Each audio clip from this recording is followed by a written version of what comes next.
Malaria জীবাণুর আবিষ্কারক কে? Option A Lamarck, option B Ronald Ross, option C De Vries, option D G J Mendel. হ্যাঁ, উত্তর আপনাদের সকলেরই জানা, অপশান বি রোনাল্ড রস। কিন্তু জানেন কি, রোনাল্ড রস 1897 সালে এই জীবাণু আবিষ্কার করেন। তার লেখা প্রিভেনশন অফ ম্যালেরিয়া বইটি 1911 সালে প্রকাশিত হয়েছিল। আরও কি জানেন, তিনি যেমন সঙ্গীত, কাব্য, সাহিত্য চর্চা করতেন, তেমনি গণিতেও তার দক্ষতা ছিল। তার লেখা উপন্যাসও আছে।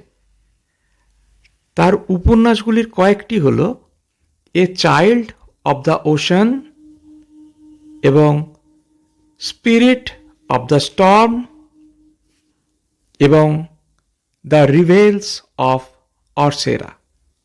এরকম আরও তথ্য সমৃদ্ধ জিকে পাওয়ার জন্য অবশ্যই সাবস্ক্রাইব করুন স্পেকট্রাম 2.0 জিকে চ্যানেলকে।